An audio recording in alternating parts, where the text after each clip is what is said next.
தனந்தரும் கல்வி தரும் ஒரு நாளும் தளர்வறியா மனம் தரும் தெய்வ வடிவம் தரும் நெஞ்சில் வஞ்சமில்லா இனம் தரும் நல்லன எல்லாம் தரும் அன்பர் என்பவர்க்கே கனம் தரும் பொங்குழலாள் அபிராமி கடைக்கண்களில்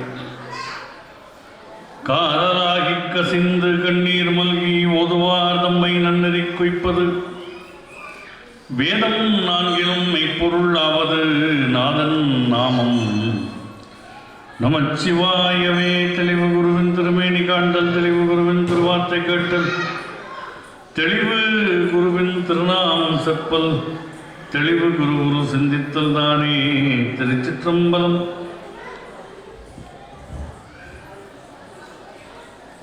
அருள்மையமாக பொலிந்திருக்கின்ற ஸ்ரீ பைரவ நிலையத்தில் அருளாளர்களும் நாயன்மார்களும் சிலை வடிவாகவும் சூட்சுமமாகவும் எழுந்தருளி இருக்கக்கூடிய இந்த புண்ணிய தலத்திலே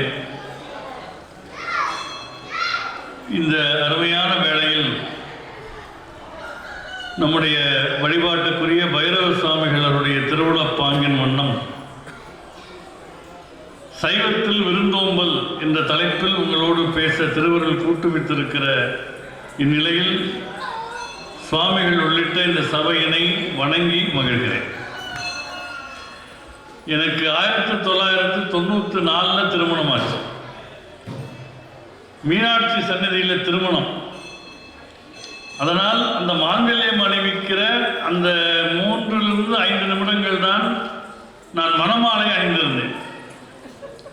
அந்த சாமிக்கு எப்படி தெரிஞ்சதுன்னு தெரியல, இன்னைக்கு முழுக்க 1 மணி நேரம் மாலையோடு உட்கார வைத்திருக்கிறார். அப்படிதான் நான் அதை பார்க்கிறேன்.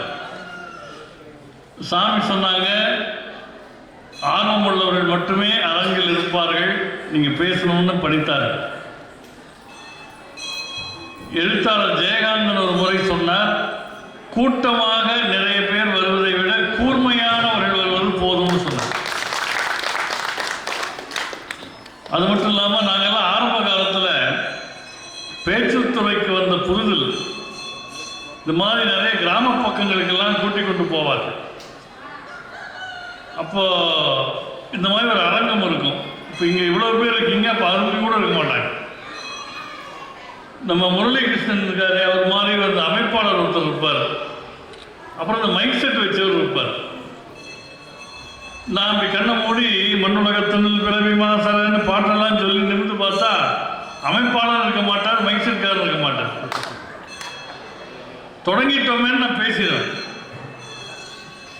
அவர் வந்து சொல்லுவார், ஐயா நீங்கள் ஒன்றும் கவலைப்படாதீங்க, நாங்கள் ஊர் பூரா மைக் செட் கட்டி விட்டுருக்கோம், எல்லாரும் வீட்டில் இருந்தே உங்கள் பேச்சை கேட்டாங்கம்பார். இதை நாங்கள் நம்பணும். நான் சொன்னேன், இப்படின்னு தெரிஞ்சிருந்தா நானும் கோயம்புத்தூர்லேயே பேசி ஒரு CD அனுப்பியிருப்பேனே, இவ்வளோ தூரம் வந்திருக்க மாட்டேன். அப்போ அவர் சொன்னார், ஐயா நீங்கள் இதுக்கெல்லாம் நீங்கள் கோவப்பட்டு பேசக்கூடாது, அழைப்பிதழில் பாருங்கள் தெளிவாக போட்டிருக்கிறோம்னார். என்னன்னு, மரபின்மையின் முத்தையா தனி சொற்பொழிவு நடத்துவார். அப்போ நீங்கள் தனியாக பேசிட்டு போக வேண்டியது தானே, கூட்டம் வரணும்னு ஏன் கேட்குறீங்கன்னு. அதான் அந்த அனுபவங்களை எல்லாம் தாண்டி வந்ததுனால இது போன்ற அருள் நிரம்பிய ஒரு தளத்தில் பேசுவது 1000 பேர் முன்பு பேசுவதற்கு சமம் என்கிற உணர்வோடு அவர்கள் தந்த தலைப்பிலே சில செய்திகளை உங்களோடு பகிர்ந்து கொள்ள மேற்கொள்ளுகிறேன். அவங்க ஐயா கூட வரவேற்புரையில் சொன்னார்கள், மதிய நேரத்தில் சைவத்தில் விருந்தோம்பல்னு பேசுகிறார், விருந்தோம்பல் செய்ய வேண்டிய நேரத்தில் அதை பற்றி பேசிட்டு இருக்காங்களேங்கிற அர்த்தத்தில் சொன்னார் நினைக்கிறேன்.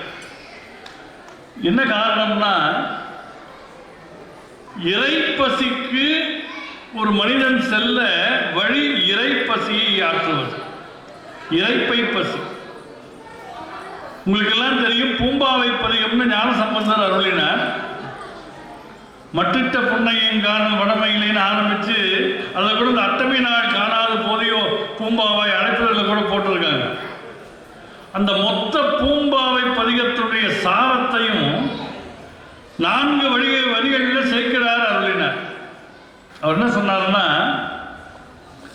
மண்ணினில் பிறந்தார் பெரும் பயன் மதிசூடும் அன்னலார் அடியார்தமை அமுது செய்வித்தல். இந்த உலகத்தில் நாம பிறவி எடுத்ததனுடைய பயனே ஒரு சிவனடியாரோ யாரோ பசித்திருக்க கூடாது. அன்னார் அடியார் நம்மை அமுது செய்வித்தல். அப்ப வீட்டிலேயே உட்காந்து சோறு போட்டுட்டு இருந்துடலாமான்னு அப்படி இருக்கக்கூடாது. காலபைரவர் தேர் திருவிழா வந்தா எல்லாம் கூட்டமா வந்து பார்க்கணும். கண்ணினால் அவர்தம் திருவிழா பொலிவு கண்டு ஆறுதல். உண்மையாம் எனில் உலகர் முன் வருகை என உரைப்பார்னு சேக்கிரார் சாமி பூம்பாவை பதிகத்தை 4 வரிகளில் சுருக்கி சொன்னார். சமீபத்திலே நம்ம நாட்டில் ஒரு நல்ல அரசியல் தலைவர் இருந்தார், மறைந்தார். எனக்கு ரொம்ப வேண்டியவர். நாகாலாந்து மாநிலத்தில் ஆளுநராக இருந்தார். இல கணேசன் பேர். அவர் என்கிட்ட ஒரு அனுபவம் சொன்னார். அவர் ஒரு வீட்டில் சாப்பிட கூப்பிட்டாங்க. அவர் மட்டும் இல்லாமல் ஒரு சுவாமிகளையும் கூப்பிட்டுருக்காங்க. அந்த சுவாமி அவருக்கு நிறுவனங்கள் கிடையாது, தனித்து இருக்கக்கூடியவர்.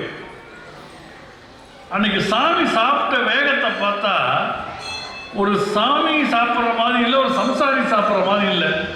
அவங்க வேகமாக சாப்பிட்டுக்கிறார். அப்போ இவர் நம்ம இல கணேசன் அவர்கள் கேட்டிருக்கிறாங்க, சாமிக்கு ரொம்ப பசியோ அப்படின்னு. சாமி சொன்னாரா 4 நாள் பசின்னு. அவர் எப்படி அவருடைய இயல்புன்னா, அந்த சாமிகிட்ட யாராவது பார்த்து சாப்பிட்டீங்களா அப்படின்னு கேட்டால் சாப்பிட்டேன்றுவார். சாப்பிட்றீங்களா அப்படின்னு கேட்டால் வேண்டான்றுவார். சாப்பிடுங்க அப்படின்னு சொன்னாதான் சாப்பிடுவார். அந்த 4 நாளில் யாரோ டீ வாங்கி கொடுத்துருக்காங்க, பால்லாம் வாங்கி கொடுத்துருக்காங்க. ஆனால் யாரும் சாப்பிடுங்கன்னு சொல்ல சாமி சாப்பிடாமலே இருந்திருக்காரு. 4 நாட்கள் கழித்து இந்த வீட்டில் சாமி சாப்பிடுங்கன்னு சொல்லவும் அந்த 4 நாள் பசியிலே வேகமாக உணவு கொண்டு இருக்கிறார். உண்ணீர் உண்ணீர் என்றே ஊட்டாதார் தம்மனையில் உண்ணாமை கோடி உறும். அவை பாட்டி சொல்றார். நீங்க கோடீஸ்வரர் ஆகணும்னா ஒரே ஒரு வழி இருக்கு. கேரளாவுக்கு போய் லாட்ரி டிக்கெட் வாங்கணும்னு நினைக்கப்படாது.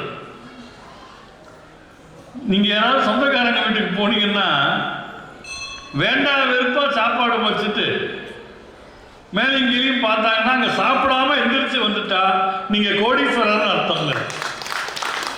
உண்ணீர் உண்ணீர் என்றே ஊட்டாதார் தம்மனையில் உண்ணாமை கோடி உறும். அந்த உறுதி மனசுல வரும். அதனால்தான் நம்முடைய சைவ வழிபாட்டிலே சிவனடியார்களுக்கு அமுது செய்விப்பதை பிரதானப்படுத்தினார்கள்.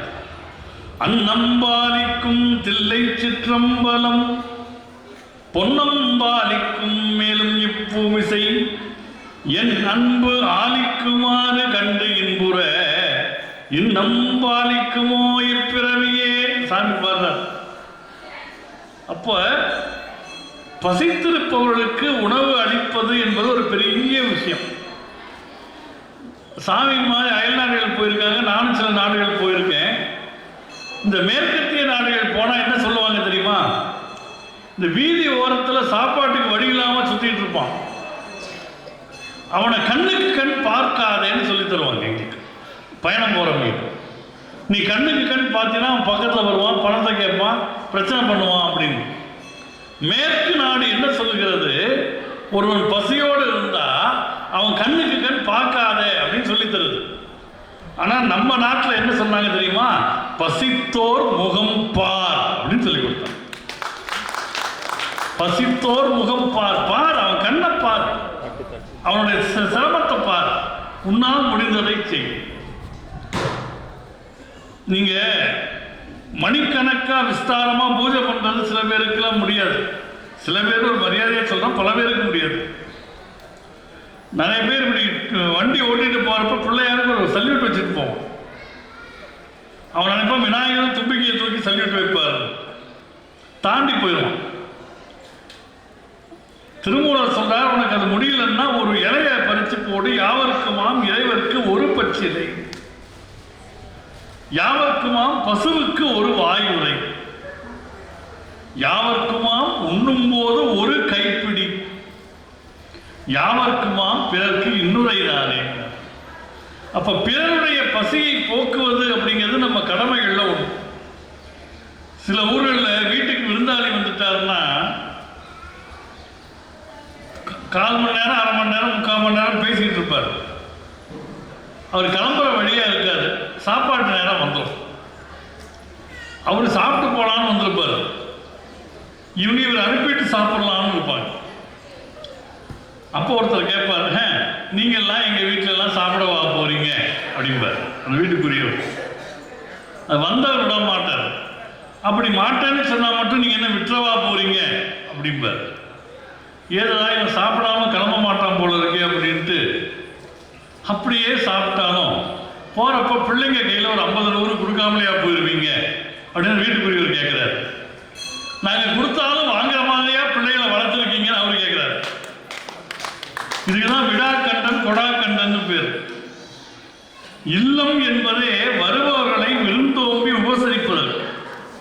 விருந்து அப்படிங்கிற வார்த்தைக்கு அர்த்தம் என்ன தெரியுமா? முன்பின் அறிமுகம் இல்லாதவர்கள் அர்த்தம். புதுசா நீங்க யாரை பார்க்குறீங்களோ அதான் விருந்து. கையில ஒரு பிச்சையோடு வரக்கூடியவராக சித்தரிச்சார். இளையாக்குடி மாதநாயனார் ஒருத்தர். இங்க எழுதவில் இருக்கக்கூடிய நாயன்மார்கள் அவருடைய திருவுருவம். அவர் நல்ல வரவழைலாம் உணவு தந்துகிட்டே இருப்பார். அது ஒரு வழக்கமா வச்சிருந்தார். அவர் மனைவியும் அவருக்கு துணை செய்தார்கள். ஒரு காலத்துல வறுமை வந்து சேர்ந்து வீட்டுல சாப்பாடு கிடையாது. கடும் மழை காலம். சிவனடியார் வடிவிலே சிவபெருமான் வருகிறார். சிவபெருமான் சில இடங்களில் சிவன் தானே வருவார், சில இடங்களில் சிவனடியாரை அனுப்பி வைப்பார். இவரே வருகிறார். இரவு அமுது செய்விக்க எங்கள் இல்லத்தில் எழுந்துள்ள வேண்டும் கேட்டுட்டார் இளையாண்டிருமான். ஆனால் வீட்டில் சாப்பாடு கிடையாது. கணவன் மனைவி பேசிக்கிறாங்க, என்ன பண்ணலாம்? மனைவி ஆலோசனை சொன்னாங்க, பகலில் போய் நெல் விளைச்சிட்டு வந்தீங்கல்ல, அந்த நெல்லெல்லாம் போய் எடுத்துட்டு வந்துருங்க. அதை கழுவி குத்தி அரிசி ஆக்கி நான் சமைச்சிடுறேன். பேய் மழை கொட்டுகிறது. இரவிலே தட்டு தடுமாறி போகிறார் நிலையாண்டிருமாறு. பகல்ல விளைச்ச நெல்லாம் அள்ளிட்டு வர்றார். வித்து அதை சமைத்து வைத்திருக்கிறார்கள். எழுந்தருள்கள் என்று சொன்னவுடன் ஜோதிமயமாக சிவபெருமானும் உமையம்மையும் காட்சி கொடுத்து அருள் செய்தார். இளையான்குடி மாறநாயனார் வரலாற்றை கேட்பதனால உங்களுக்கு என்ன பிரயோஜனம்? நமக்கு தோணும்ல. இப்ப நானே வந்து சொல்றேன்னா எனக்கு என்ன பிரயோஜனம், உங்களுக்கு என்ன பிரயோஜனம்? பெருமான் என்ன அருளினார்னா, நீங்கள் 2 பேரும் சிவலோகத்துக்கு வந்து அங்கே இருங்கள். குபேரன் உங்ககிட்ட வேலை பார்ப்பார். நீங்கள் சொல்கிற வேலையை குபேரன் செய்வார். இப்ப இளையான்குடி மாறநாயனாரை இங்கே வழிபட்டு அவர் காட்டிய வழியில நம்ம வீட்டில் வர விருந்தினர்கள் சிவனடியாருக்கெல்லாம் விருந்தோம்பல் செய்தால் இளையான்குடி மாறநாயனார் அங்கேருந்து பார்ப்பார். கந்தி குப்பத்தில் கிருஷ்ணகிரியில் ஒசூரில் 4-5 குடும்பங்கள் நம்ம சொன்ன மாதிரி சிவனடியார்களுக்கு உணவு தருகிறார்கள். குபேரரே அங்கே போய் பணத்தை கொட்டும்பார். செல்வ வளம் பெருகும், சிவன் அருளும் பெருகும். இப்போ அவர் அதுக்கு அதிபதியாக அமர்ந்திருக்கிறார். எனவே தனக்கு என்று கருதாமல் தருகக்கூடிய உள்ளப்பாங்கை சைவம் வாழ்க்கை முறையாக வலியுறுத்தியது. அதுவும் வீட்டில் சாப்பாடு கிடையாது, சிவனடியார் வந்துட்டார். அவரை எப்படி வரவேற்றாங்க தெரியுமா? அப்படியே எதிர்கொண்டு அழைத்து ஆசனத்தில் இருத்தி பாத பூஜை செய்து பூ போட்டு சந்தனம் தடவி குங்குமம் தடவி அவரை வணங்கி பூவாரை அர்ச்சனை செய்து, எப்படிலாம் அவர் அந்த காலத்தில் பொருள் வசதி இருந்தபோது சிறப்பித்தார்னு சொல்றார். கொண்டு வந்து மனை புகுந்து குலாவு பாதம் விளக்கியே மண்டு காதலில் ஆசனத்திடை வைத்தருச்சனை செய்த பின் உண்டி 4 விதத்தில் 6 சுவைத்திரத்தினில் ஒப்பிலாது அண்டர் நாயகர் தொண்டர் இச்சையில் அமுது செய்ய அளித்துள்ளார். அது ஒரு அழகு பாருங்க. 4 வகை உண்டி, ஆனா விதத்தில் 6. அது எப்படி சாத்தியம்னா அது பெண்களுக்கு தான் தெரியும். ஒரே மாவை வச்சு இட்லியும்பாங்க, தோசையும்பாங்க, பணியாரம்பாங்க. அது அடுத்த நாள் கொஞ்சம் வெங்காயத்தை அரிஞ்சு போட்டு ஆனியன் ஊத்தப்பம்ன்றோம். அப்ப உண்டி 4 விதத்தில் 4 வகை உண்டியை 6 விதமாக செய்வது. கொண்டு வந்து மனை புகுந்து குலாவு பாதம் விளக்கியே மண்டு காதலன் ஆசனத்திடை வைத்தரிச்சனை செய்த பின் உண்டி 4 விதத்தில் 6 சுவைத்திரத்தினில் ஒப்பிலாது அண்டர் நாயகர் தொண்டர் இச்சையில் அமுது செய்ய அளித்துள்ளார். சிவனடியார்களுக்கு அமுது செய்வித்தலை நாயன்மார்கள் தங்கள் தலையாய கொள்கையாக கொண்டார். திருவேணிமலைன்னு ஒரு ஊர், நீங்களாம் தஞ்சாவூர் பக்கம் போனீங்கன்னா பார்க்குற இடமெல்லாம் சிவாலயமா இருக்கும். 4 நடந்த பூமி.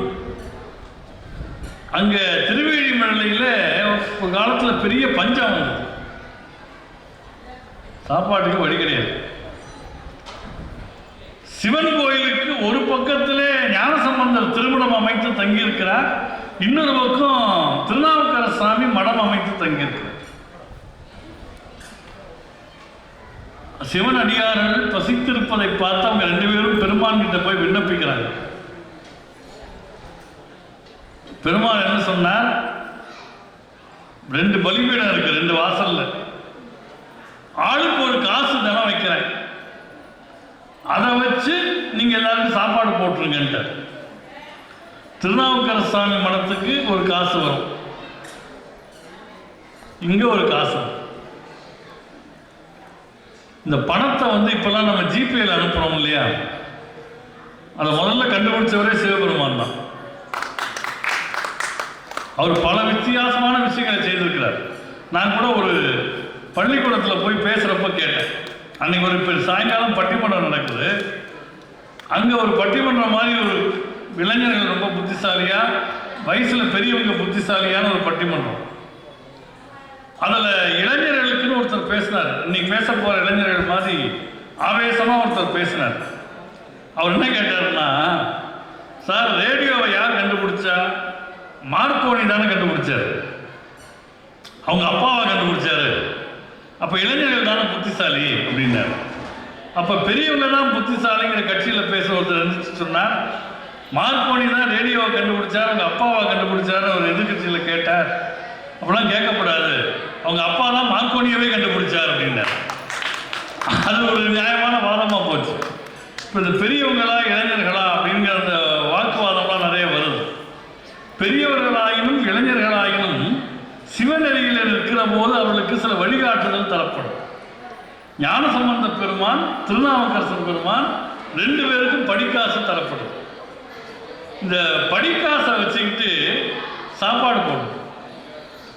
சாப்பாடு போட்டு கடையில் போய் காய்கறி, அரிசி, பருப்பு, தானியம்லாம் வாங்கிட்டு வர்றது திருநாவுக்கரசர் மடத்தில் சீக்கிரம் ஆயிடுது. ஞானசம்பந்தர் மடத்தில் கொஞ்சம் தாமதமாகுது. ஏன்னா அந்த காசுல கொஞ்சம் வித்தியாசம் இருக்கு. எப்படி வித்தியாசம் வருது? திருநாவுக்கரசர் உடல் உழைப்பு செய்தவர், அதனால் அவருடைய காசு கொஞ்சம் தரமானதுதான். உடனே ஞானசம்பந்தர் போய் வாசி தீரவே காசு நல்குவீர் அப்படின்னு பாட்டு பாடி வாங்கிட்டு வந்தார். நான் சொன்ன பல விஷயங்களை சிவபெருமான் தான் கண்டுபிடிச்சார். நான் ஒரு பள்ளிக்கூடத்தில் போய் கேட்டேன், ரேடியோவை கண்டுபிடிச்சது மார்க்கோனின்னு சின்ன பிள்ளை கூட சொல்லிடும். டிவியை யார் கண்டுபிடிச்சான்னு கேட்டால் யாருக்கும் தெரியாது. இவ்வளோ சொல்லணும் எனக்கே தெரியாது. ஆனால் இந்த லைவ் டெலிகாஸ்ட்னு ஒன்று வருது, பார்க்குறீங்களா? கிரிக்கெட்லாம் நடந்ததுலாம் லைவ் ரிலே. இன்னைக்கு அடிதடி சண்டை எல்லாமே லைவாக போடுறோம். லைவ் ரிலே இதை யார் முதல்ல கண்டுபிடிச்சா? சிவபெருமான் தான் கண்டுபிடிச்சா. கைலாயத்திலே சிவபெருமானுக்கும் உமையம்மைக்கும் கல்யாணம். எல்லாம் அந்த ஊருக்கு போய் சேர்ந்து விட்டார்கள். அப்படி ஊர் இப்படி மலை இப்படி சீசா மாதிரி ஆகிப்போச்சு. வடக்கு தாழ்ந்தது, தெற்கு உயர்ந்துருச்சு. இப்ப சமன் பண்ணணும். அகத்தியரை அழைத்து நீ தெற்கே போ அப்படின்னார். கைலாயத்தில் நின்றுட்டு அகத்தியர் கேட்டார், சாமி உங்க கல்யாணத்தை பார்க்க இவ்வளவு தூரம் வந்திருக்கேன், என்ன நீங்கள் அங்கே அனுப்பிட்டீங்கன்னா இந்த கல்யாண காட்சியை நான் எப்படி பார்ப்பேன்? நீ கவலைப்படாத, நீ அங்கே போய் இரு, என் திருமண காட்சி உனக்கு பொதுகையிலே காட்டப்படும்னார். முதல் லைவ் டெலிகாஸ்ட் சிவபெருமான் தான் ஆரம்பிச்சது. அவர் கல்யாணத்தையே லைவாக காமிச்சார். 2 முனிவர்கள் நல்லா பாடுவாங்க. தவம் பண்ணினார்கள், இறைவன் தோன்றினான். இறைவனுக்கு என்ன பெரிய சங்கடம்னா, நம்ம உண்மையாக தவம் பண்ணால் அவன் வந்தே ஆகும். இப்போதான் சிவபெருமான் 21ஆம் நூற்றாண்டு நிம்மதியாக இருக்கார். ஏன்னா நிறைய பேர் உண்மையில் தவம் பண்ணுறது இல்லை, சில பேர் தான் பண்ணுறாங்க சாமி மாதிரி. அதனால் அவர் வேலை கம்மியாக போச்சு. அப்போ இவங்க 2 பேர் தவம் பண்ணினார்கள், சிவபெருமான் தோன்றினார். என்ன வேணும்னு கேட்டார். இல்லை நாங்கள் நல்லா பாடுவோம்னார். அதுக்கு என்ன இப்போ இல்லை, நாங்கள் பாடிக்கிட்டே இருக்கணும், நீங்கள் கேட்டுக்கிட்டே இருக்கணும்ட்டார். அதான் இன்னைக்கு ஏதோ ஒரு எஃப்எம்ல சொல்லலாம், கேளுங்க கேளுங்க கேட்டுக்கிட்டே இருங்கிறான். சிவபெருமான் கவலையே படல. 2 குண்டலங்களாக மாற்றி நீ காதில் அணிந்து கொண்டார். இப்போ பாடுங்க என்ன. முதல்ல இந்த ஹெட்ஃபோனை கண்டுபிடிச்சவரே சிவபெருமான் தான். இப்படி பல விஷயங்கள் அவர் தான் கண்டுபிடிச்சிருக்காரு. அந்த மாதிரி இந்த காசு கொடுத்தார். அந்த காசை வைத்து உணவு படைத்து பறை அறைந்து, இங்கே ரொம்ப மகிழ்ச்சி, இந்த அழைப்பிடவில் பறை வாத்தியத்துக்கு சிவப்பறை என்று போட்டிருக்கிறாங்க. ரொம்ப அழகாக இருந்தது பார்க்கறது. அப்போ பறை அறைந்து எல்லாரும் சாப்பிட வாங்க வாங்கன்னு இந்த 2 திருமணங்களும் அழைத்தன. அல்லார் கண்டத்து அந்த பிரான் அருளால் பெற்ற படிக்காசு பல்லாரி என்ற வளம் பெருக பரமன் அடியாரானார்கள் எல்லாம் எய்தி உங்க என 2 பொழுதும் பறை நிகழ்த்தி சொல்லால் சாற்றி சோரிட்டார் துயர்கூர் வறுமை தொலைத்திட்டார். அதை கூட சில பேர் சொல்லுவாங்க, பஞ்ச காலத்தில் கூட சிவனடியார்களுக்கு மட்டுமே இங்கே சாப்பாடு போட்டாங்களா. அதான் சேக்கிரார் சொன்னார், யார் வந்தாலும் நேர வருபவர் யாவர் ஆயினும் எல்லாருக்கும் உணவு கொடுத்தார். ஏன்னா பசிக்கு பேதம் கிடையாது. பசியில இந்து பசி, கிறிஸ்துவ பசி, இஸ்லாமிய பசின்னு கிடையாது. பசினா பசி தான். எனவே பசி ஆற்றலை, பசி தவிர்த்தலை அவர்கள் செய்தார். இங்கே வள்ளல் பெருமான் சிலாரூபமாக எழுந்தவர்கள் இருக்கிறார். அவருக்கு அசைவம் சாப்பிடுறவர்களை பிடிக்காது. அவங்கெல்லாம் உறவினத்தார் அல்ல, புறவினத்தார் என்றவர். அப்போ சாமி அவன்லாம் பசியோடு வந்தால் என்ன பண்ணுறதுன்னு, நீ சொந்தம் கொண்டாடாத சோறு போட்டுருந்தார். பசி ஆற்றல் ஒன்றே புரிக, மற்றபடி அவங்ககிட்ட உறவு வச்சுக்காத. ஆனாலும் அவனுக்கும் பசிக்கணும், அவன் பசியை நீ தளித்துக்கணும். இதுதான் நம்ம நாடு கொண்டு வந்த மரபு. இப்போ இதெல்லாம் பார்க்குற போது இங்கே குருபூசை நம்முடைய சிறுத்தொண்ட நாயனாருக்கு அருமையாக நடக்கிறது கேள்விப்பட்டேன். எப்பவுமே ஒரு வீடு நல்லா இருக்குன்னா கணவன், மனைவி, குழந்தைகள், அங்கே வேலைக்கு இருக்கிற ஆட்கள் எல்லாரும் சேர்ந்தாதான் ஒரு லட்சியம் நிறைவேறும்.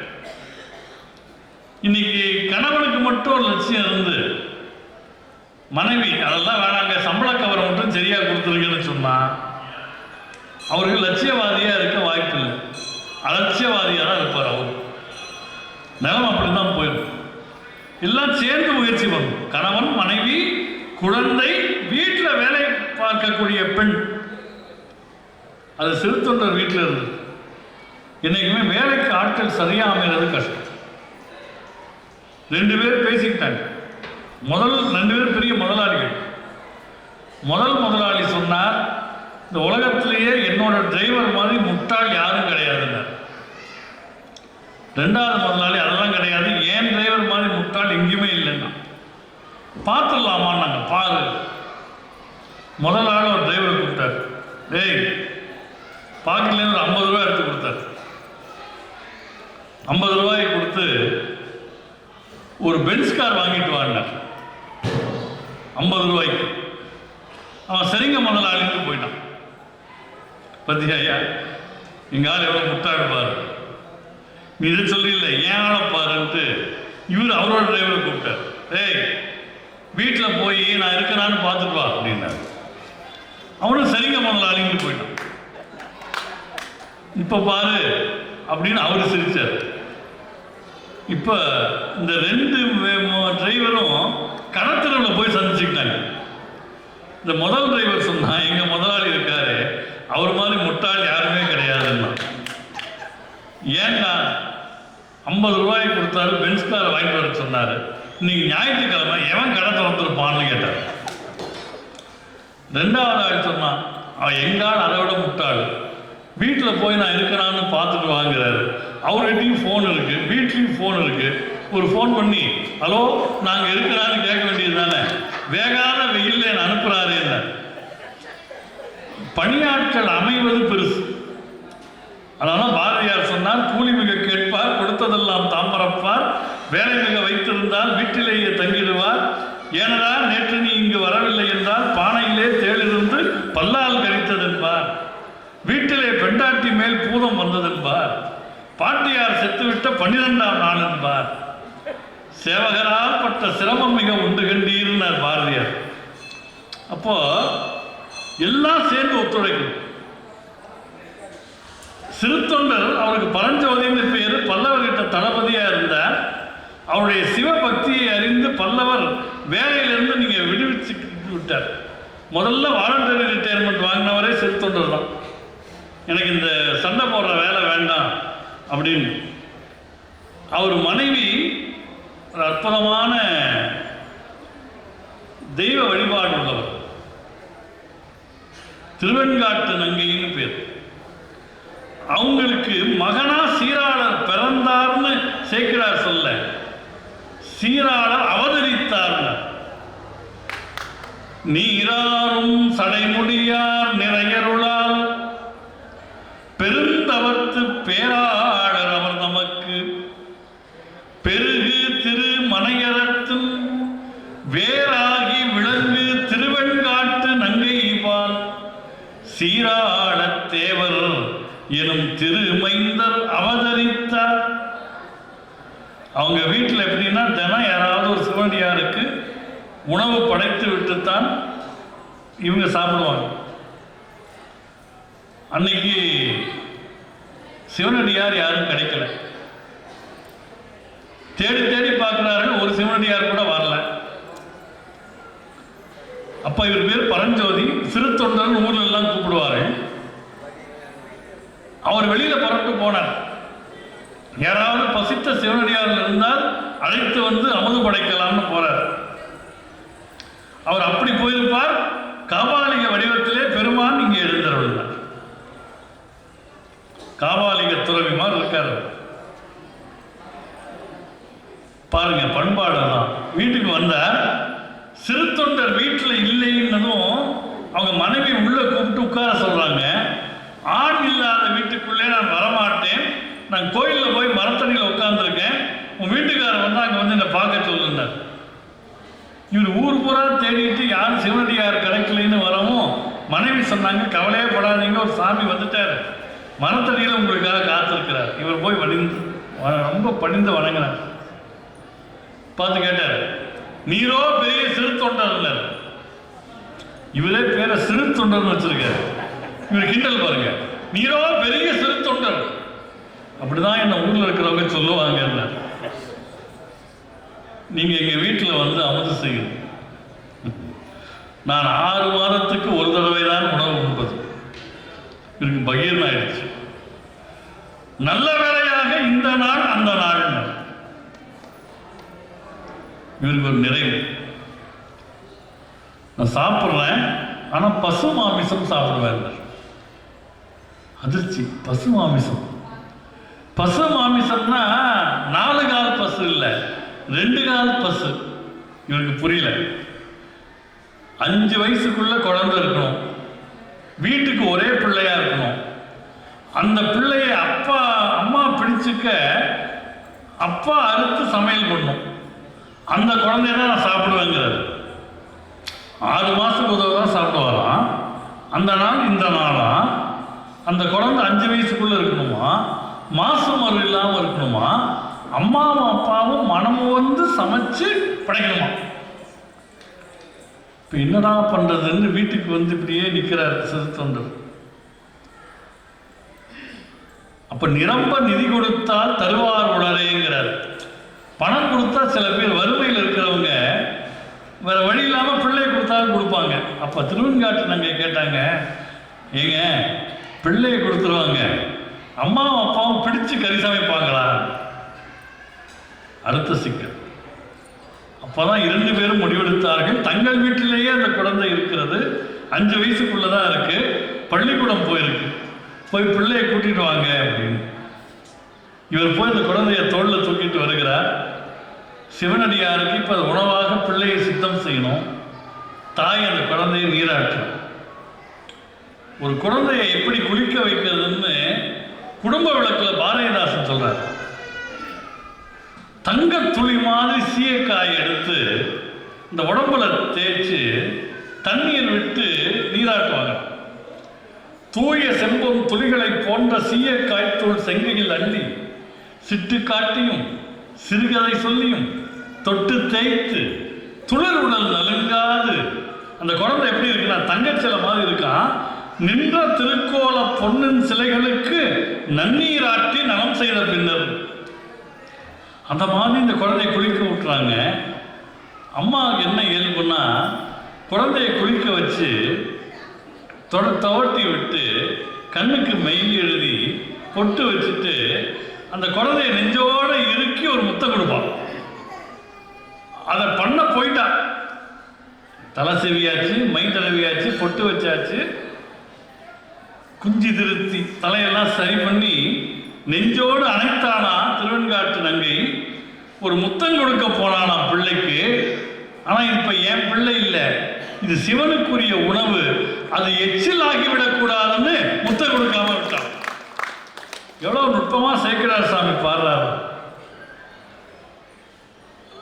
சமையல்லாம் அப்போ என்ன பண்ணுறாருன்னா இந்த குழந்தையினுடைய கால்கள் ரெண்டையும் இப்படி காலில் இடுக்கிக்கிறார். அது திமிரிடக்கூடாது. இந்த குழந்தைக்கு எதுவுமே தெரியல. அப்பாவும் அம்மாவும் ஏதோ புதுசாக விளையாட்டு விளையாடுறாங்கன்ட்டு அது சந்தோஷமாக பார்த்துட்டு இருக்கான். இனிய மழலை கிண்கிணிக்கால் 2 மடியின் புடை எடுக்கிங்கிறார் சேர்க்கிறார். அப்போது அந்த குழந்தை அவர்கள் பெருமான் சொன்ன வண்ணம் செய்கிறார்கள். சமையல் தயாராகிடுச்சு. போய் சாமியை கூட்டிகிட்டு வந்தாச்சு. சாமி உட்கார்றார். அவர் சும்மா சாப்பிட வேண்டியது தானே.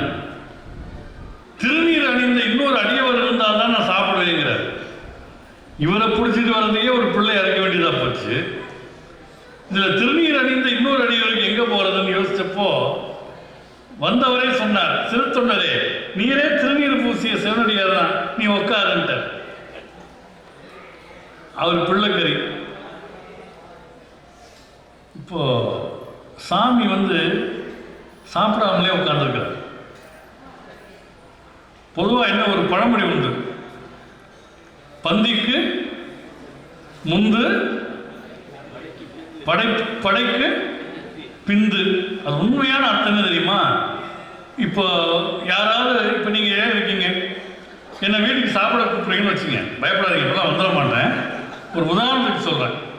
அப்படி நீங்கள் கூப்பிடுறீங்க, நான் வந்தால் என்ன பண்ணணும், ரொம்ப கூச்சப்பட்டு அப்படியே ஒதுங்கி இருக்காமல் நம்ம வீடுங்கிற உரிமையோட முதல்ல நான் எடுத்து சாப்பிடணும். பந்திக்கு முந்துதல். படைக்கு பிந்துனா என்ன அர்த்தம் தெரியுமா? படைத்தவர்கள் 2ஆவதாக சாப்பிடணும். யார் உணவை படைத்தார்களோ அவங்க 2ஆவதாக சாப்பிடணும். இதான் பந்திக்கு முந்து படைக்கு பிந்து. இவன் படைக்கு போகாமல் ஓடி போயிருன்னு நினச்சிட்டான். அப்படி கிடையாது. அப்போ ஒன்று பற்றி பழமொழி வந்தால் அது பற்றியே தான் தொடர் வாக்கியம் இருக்கும். இங்கே பந்தி அங்கே படைன்னு சொல்ல மாட்டாங்க. பந்திக்கு முந்து படைக்கு பிந்து. ஆனால் சாமி சாப்பிடாமலே இருக்காரு. நம்ம சாப்பிட்டா ஒருவேளை சாமி சாப்பிட ஆரம்பிப்பார்னு நினச்சி உணவில் கை வைக்க போயிட்டாரா சிறு தொண்டர். அப்படி பிடிச்சாரு சாமி. 6 மாதத்துக்கு ஒரு தடவை சாப்பிட்ற நானே பொறுமையாக இருக்கேன், ஜனம் சாப்பிட்ற உனக்கு என்ன அவசரம்? நானும் என்ன சாமி பண்ணணும்? குழந்தைகள் இருந்தால் கூப்பிடு, நான் திருநீர் பூசி ஆசீர்வாதம் பண்ணிட்டு அப்புறம் தான் சாப்பிட்றது பழக்கம். எங்கள் இலக்கிய பேரவை நாவுக்கரசர் சதீஷில் ஐயா சொல்லுவார், நான் மட்டும் சிறு தொண்டராக இருந்திருந்தா, அந்த இடத்துல இருந்திருந்தா இத்தனை நேரம் பொறுமையாக இருந்திருப்பேன். பிள்ளைய கூப்பிடுன்னு சொன்னா அந்த சட்டியை தூக்கி தலையிலே போட்டு உடைச்சிருப்பேன். நீங்க அதான் சமைச்சு வச்சிருக்கேன்னு சொல்லியிருப்பேன். அதான் இயல்பான தந்தை தன்மை. இவர் என்ன பண்றாரா, சாமி சொன்னா பதில் கிடையாது, மைந்தா வருகன்னா. அப்ப கூட மைந்தன்னா யாரு, பெத்த பிள்ளை. அதுக்கு முன்னால ஒரு சம்பவம் நடந்தது, எல்லாம் பரிமாறியாச்சு. தலைக்கறி எங்கன்னா சிறுத்தொண்டரும் திருவெண்காட்டு நங்கைன்னு சொன்னாங்க, பொதுவாக யாரும் தலைக்கறி சாப்பிடுவதில்லை, அதனால் நாங்கள் அதை கழித்து விட்டோம். கெடுத்தீர்களே, நான் விரும்பி சாப்பிடுறது அதுதானே. நான் ரெண்டு பேரும் கையை பிசைஞ்சிட்டு நிற்கிறாங்க. உள்ளேருந்து வேலைக்கார பெண்மணி சந்தனத்தாதியார் அப்படி வராங்க, கையில் தலைக்கறி சமைச்சு வச்சிருக்காங்க. எப்படிமா கரெக்டாக சமைச்சேன்னு கேட்டால், இதையெல்லாம் திங்கிற சாமி இதை தின்னாலும் திங்கும்னு நான் செஞ்சு கொண்டு வந்துட்டேன்னு அந்த அம்மா சொல்லிச்சான். அப்போ அந்த லட்சியத்துக்கு எல்லாரும் எப்படி துணை நிற்கிறார்கள்னு பாருங்க. அதுக்காக சொல்றேன். அப்போ இவர் மைந்தா வருகன்னா பிள்ளை வரல. அப்போ கூட மைந்தன்ங்கிற உணர்வோடு பாசத்தோடு கூப்பிட்டு இருக்கிறார், அதனால பிள்ளை வரல. ஆனால் ஒரு துறவியை போல இருந்த அந்த வீட்டு பெண், பெற்றெடுத்த பிள்ளையை சமைத்து கொடுத்த அந்த தாய் திருவெண்காட்டு நங்கை செய்ய மணியே சீராளா அப்படின்னு அழைத்ததும் பள்ளி விட்டு ஓடி வருவது மாதிரி அந்த குழந்தை ஓடி வந்துதான். குழந்தை வர்றதை பார்த்து சட்டியில பார்த்தா அந்த உணவை காணும், சாப்பிட வந்து சாமியை காணும். இதை கிண்டலா இவர் சொன்னார் காலமேக புலவர், சட்டியிலே பாதி சட்டுவத்திலே பாதி இட்டபடி நானும் இட்டிருக்க திட்டமுடன் ஆடி வந்த சோனேசர் அங்கு அழைத்த போது பிள்ளை ஓடி வந்தது எவ்வாறு உரையினர். எப்படி அந்த பிள்ளை ஓடி வந்துச்சுன்னு கேட்டார். அப்போ பார்த்தா சிவபெருமான், உமையம்மை, சரவணத்தனையர், நந்தி நாலுமா காட்சி கொடுத்தார். இப்போ நம்ம வீட்டில எல்லாம் பழக்கம் இருக்கு, யாராவது கல்யாண பத்திரிகை கொடுக்க வந்தாங்கன்னு வச்சுக்கோங்களேன், அதுலேயே ஒரு கெட்ட பழக்கம். தனியாக ஒரு ஆள் வந்துட்டாருன்னா, வாங்க வாங்க வீட்டில் வரலையாம்மா, இவன் மட்டும் நான் தெருவில் இருந்தால் வரான், இவனு வீட்டில் இருந்தாலும் வரான், வாங்க வாங்க வீட்டில் வரலையா. அப்போ அவன் தனியாக வந்து பத்திரிகை கொடுத்துட்டு போனான்னா இந்த ஆள் மட்டும் தனியாக போவார். கணவனும் மனைவியும் வந்தாங்கன்னா கணவனும் மனைவியுமே கல்யாணத்துக்கு போவாங்க. குடும்பத்தோடு வந்தால் மொத்த குடும்பமும் கல்யாணத்துக்கு போகும்.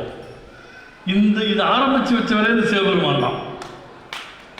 நீங்கள் தனியாக கும்பிட்டா தனியாக வருவார், மனைவியோட கும்பிட்டா அவர் வீட்டம்மாவோட வருவார், குழந்தையோட கும்பிட்டா அவர் குழந்தையோட வருவார். இங்கே பாருங்க, சிறுத்தொண்டர், திருவெண்காட்டு நங்கை, சீராளர், சந்தனத்தாதி 4 பேரும் பக்தி செய்தார்கள். காட்சி கொடுக்கிறப்ப யார் யார் வந்தா, சிவபெருமான், உமையம்மை, முருகர், நந்தி. சாமி கணக்கு சரியா போச்சு. அப்ப எல்லாருக்கும் அருளக்கூடிய நல்லாராக இறைவன் சிவபெருமான் திகழ்கிறார் என்பதை இந்த சம்பவம் நமக்கு காட்டுகிறது. நீங்க சைவத்தில் எடுத்தீங்கன்னா இப்படி ஏராளமான இடங்கள். இன்னொரு 1-2 சொல்லி நிறைவு செய்கிறேன். இப்போ நாவுக்கரசர் பெருமான் வரலாறு நமக்கு தெரியும். அதில் ஒரு சிக்கல் உண்டு. நான் அதை பற்றி ஒரு கற்றை கூட எழுதியிருக்கேன். திங்களூருங்கிற ஊருக்கு திருநாவுக்கரசர் போகிறார். அங்கெல்லாம் பார்த்தா திருநாவுக்கரசர் தண்ணீர் பந்தல், திருநாவுக்கரசர் அன்னசத்திரம், திருநாவுக்கரசர் நந்தவனம்னு பேர் இருக்கு. நாவுக்கரசாமி எல்லாத்தையும் கடந்த ஒரு ஞானி. அவங்க அதை பார்த்துட்டு அப்படியே போயிருக்கலாம். ஆனால் யார் இந்த பேரில் இதெல்லாம் வச்சதுன்னு கேட்டு ஊருக்குள்ளே போய் அப்பூதியடிகளை தேடிட்டு போகிறாங்க. இதை ஏன் நாவுக்கரசாமி தேடிட்டு போனாங்கன்னு அவர் கட்டுரை.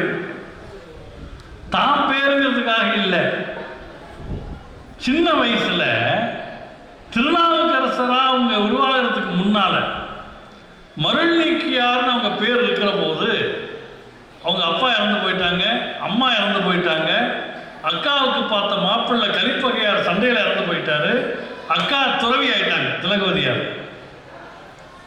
இப்ப இந்த துன்பத்தை மறக்க இவர் என்ன பண்றாரு, இவரு அன்னசத்தம் வைக்கிறாரு, தண்ணீர் பந்தல் வைக்கிறாரு, காடு குளம்லாம் உருவாக்குறாரு. ஆனால் அதை எப்படி பண்ணாராம், காசினியில் பெயர் விளங்க செய்தாருங்கிறார் சேர்க்கிறார். பிரச்சனை தெரியுமா? நல்ல விஷயம் பண்ணப்ப நம்ம பேரில் செய்யக்கூடாது. நான் சாமிகிட்ட கூட கேட்டேன், இந்த பத்திரிகை முழுக்க தேடி பார்த்தேன் சாமி, எல்லார் பேரும் இருக்கு, உங்கள் பேரை காணுமேன்னு. நல்ல விஷயத்த நம்ம பேரில் செய்யப்படாதுன்னு அப்பூதியடிகள் மாதிரியே நம்ம சாமி தெரிஞ்சு வச்சிருக்காரு. அதான் நான் புரிஞ்சுக்கிட்டது.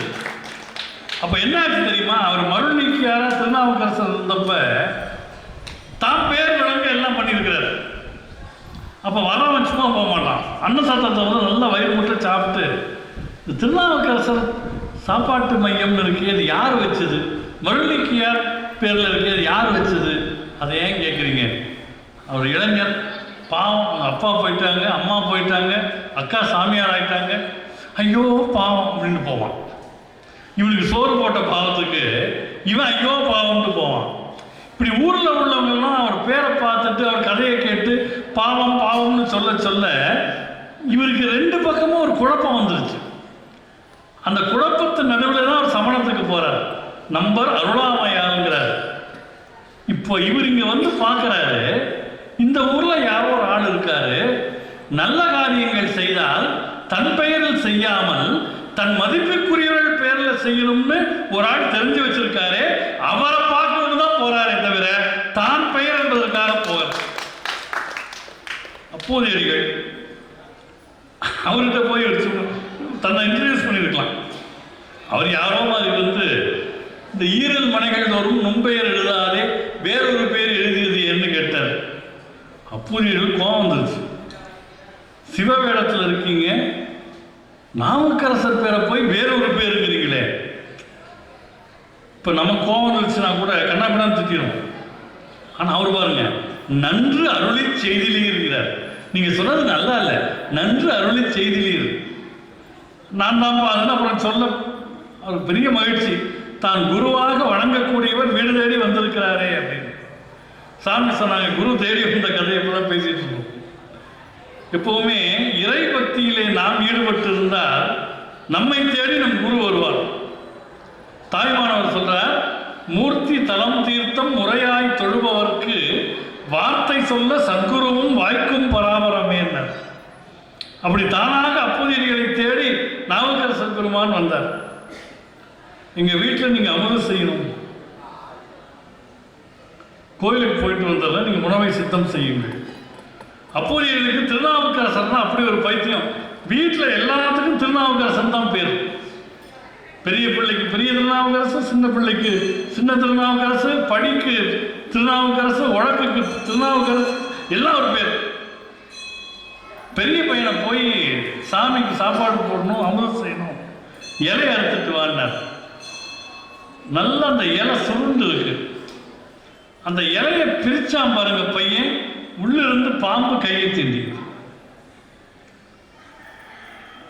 அவன் போறப்ப மகிழ்ச்சியோட போறான்.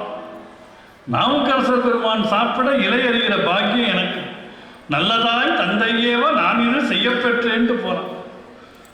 போய் அறுத்து கொண்டு வந்தா பாம்பு தீண்டி விட்டது. அம்மா கிட்ட கொடுத்துட்டு மயங்கி விழுகிறான், உயிர் பிரிகிறது. வாராது வந்த மாமனியா சாமி வந்திருக்கிறார். இப்போ போய் இவனுடைய மரணத்தை நாம் வெளியே சொல்லக்கூடாதுன்னு பாயில சுருட்டி ஓரமாக வச்சுட்டு அமுது சித்தம் செய்தார். நாவுக்கரசர் பெருமான் எழுந்தருளினார். அப்போதையர்களுக்கு திருநீர் பூசினார். அவர் துணைவியாருக்கு திருநீர் பூசினார். பிள்ளைகள் எங்கே என்னார்? சின்ன பையனை மட்டும் கொண்டாந்து நிறுத்தினாங்க. திருநீர் பூசிட்டு பெரிய பிள்ளை எங்கே என்னார்? இப்படி நடந்து போச்சுன்னு சொன்னால் அவர் சாப்பிட மாட்டாருங்கிறதுக்காக இப்போது அவன் இங்கு உதவான் அப்படின்னு. என்ன நடந்ததுன்னு கேட்க உண்மை அறிந்து அந்த பிள்ளையை தூக்கி கொண்டு போய் சிவபெருமான் முன்பு ஆலயத்திலே வைத்து ஒன்று கொலாம்னு பதிகம் பாட நஞ்சு நீங்கி அந்த குழந்தை எழுந்தது. என்ன தெரியுது? அடியவர்களுடைய உள்ளம் வருத்தப்படும் என்றால் ஆண்டவனுடைய தீர்ப்புகள் திருத்தப்படும். மரணத்தை வெல்லக்கூடிய மகத்துவம் பக்திக்கு உண்டு. அது இறை பக்திக்கும் உண்டு, குரு பக்திக்கும் உண்டு. இதெல்லாம் இல்லாமல் மேலோட்டமாக இருக்கப்படாது வாழ்க்கையில். ஒருத்தருக்கு உணவு படைத்தால் மனசார படைக்கணும். பிரார்த்தனை 10 நிமிஷம் பண்ணாலும் உள்ள முருகி பண்ணணும். மனசுக்குள்ள இறை அன்பு எப்போதும் இருக்கணும். கடவுள் முன்னால் போய் சாமி முன்னால் அடியேன்னு பேசிக்கிட்டு வெளியில் கொடியேனா இருக்கக்கூடாது. அடியவன்னா கடைசி வரைக்கும் அடியவனாக இருக்கணும், இல்லாட்டி கொடியவனாக இருக்கும். அதாவது அப்படி கூட சில சமயம் ஆண்டவன் காட்சி தரது உண்டு. நான் கூட அம்பாள் பற்றி ஒரு கவிதையில் சொன்னேன், மகிஷனாக பிறந்திருந்தால் மலரடியால் விதித்திருப்பாய், மனுஷனாக பிறந்து விட்டேனேன். அப்போ அந்த ஒன்று அந்த எக்ஸ்ட்ரீம் இல்லை இந்த எக்ஸ்ட்ரீம், இந்த நடுவில் சஞ்சரிக்கவே கூடாது, சராசரியாக வாழக்கூடாது, மனசில் உறுதி இருக்கு. நான் சொல்கிறேன்னு கோச்சுக்காதீங்க. இப்போ இவ்வளோ பேர் வந்திருக்கீங்க, இது மட்டுமா உங்கள் பிறவி? இதுக்கு முன்னால் எவ்வளவோ பிறவி எடுத்திருப்பீங்க. இறையருள் கூட்டுவிட்டால் இனிமேல் பிறவி இல்லை, இல்லை வினைப்பயன் பெருசாக இருந்தால் தொடர்ந்து பிறவிகள் வரலாம். இப்போ நீங்கள் ஒரு 20 பிறவி எடுத்திருக்கீங்கன்னு வச்சுங்களேன். இந்த 20 பிறவியில் உங்களுக்கு அம்மாவாக இருந்தவங்க எல்லாம் திடீர்னு அவங்களுக்கு உங்கள் ஞாபகம் வந்து உங்கள் வீட்டு வாசலில் நாளைக்கு 20 அம்மா வந்து நின்னா என்ன பண்ணுவீங்க? உரமாகவே சோறு போட மாட்டேங்கிறான். 20 அம்மா 30 அம்மான்னு வந்தால் அம்மம்மான்னு போயிடும். அப்போ இந்த பிறவி வினை தொடர்பு என்பது தொடர்ந்து கொண்டே இருப்பதை அறுப்பதற்கு என்று ஒரு நிலை வரும். அது எப்படி அரும் என்றால், இது போன்ற பக்தி தலங்களில் வினை கட்டு குறைந்து கொண்டே வரும். நான் சாமிகிட்ட பேசிட்டு இருந்தபோது கோவை பக்கத்தில் இருக்கிற பாலரிஷி பீடம் பற்றி சொன்னேன். அங்கே மகாசித்த குரு பூஜைன்னு ஒன்று நடக்கும். ரொம்ப சிரமத்தில் இருந்த ஒரு தம்பதியர் அங்கே வந்திருந்தாங்க. அவங்க வந்தது யாருக்கும் தெரியாது. அப்புறம் படிப்படியாக கொஞ்சம் அவங்களுக்கு நன்மைகள் நகர ஆரம்பிச்சது. ஒரு சித்தர் நாடி ஜோதிடத்தில் போய் பார்த்தாங்க. அந்த நாடியில் என்ன வந்தது, ஒரு சித்த குரு பூஜைக்கு நீங்கள்லாம் போயிருந்தீங்க, அங்கே எல்லா சித்தர்களும் வந்திருந்தோம், உங்களை ஆசீர்வதித்தோம், உங்கள் சிரமங்கள் குறைய தொடங்குதுன்னு நாடி ஜோதிடத்தில் வருது. நீங்கள் பைரவசாமி நிலையத்துக்கு வர்றது உங்கள் வினைகள் குறைவதற்கான வழியாக இறைவன் ஏற்படுத்தி இருக்கிறார். சும்மா வந்தோம், ஒரு நாள் உட்கார்ந்தோம், பார்த்துட்டு போனது கிடையாது. என்னுடைய குருநாதர் ஈஷா மைய நிறுவனர் சத்குரு சொல்லுவார், இந்த மோதிர விரல் இருக்கு இல்லையா, இந்த மோதிர விரலில் போய் இந்த மாதிரி ஒரு சக்தி மிக்க ஒரு தளத்தில் அப்படி திருநீர் எடுத்து இப்படி வச்சாலே ஒரு வினைக்கட்டு உடையும். தினம் திருநீர் பூசுகிற போது அந்த பிரார்த்தனை நமக்கு வேணும். நாவுக்கரசாமி சொல்றார், நீற்றினை நிறைய பூசிங்கிறார். சாமி பூசி இருக்கிற மாதிரி நீற்றினை நிறைய பூசி நித்தலும் நியமம் செய்து ஆற்றினையும் பூரித்தாட்டும் அந்தனன் உயிரை காய்வான் சாற்று நாள் அற்றதென்று தர்மராசர்காய் வந்த கூற்றுவர் குமைப்பர் போலும் குறுக்கை விரட்டனார் என்பார்.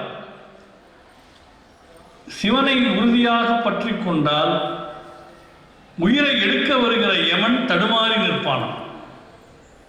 கூற்றுவர் குமைப்பர் போலும் குறுக்கை விரட்டனார் என்பார். அப்போ இதெல்லாம் அந்த பிள்ளைக்கு பதிகம் பாடிய போது எழுந்தது. அப்புறம் ஒரு பக்கம் அப்போதியர்கள், இந்த பக்கம் 2 பிள்ளைகள், நடுவில் திருநாவுக்கரசர் உட்கார்ந்து அமுது செய்கிறார்.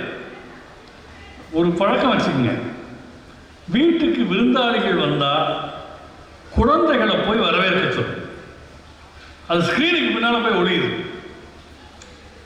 யார் வந்தாலும் அங்கிள்ங்குது ஆண்டிங்குது. இந்த அந்த மாதிரி பொதுச்சொல் எதுவுமே ரொம்ப மோசம்.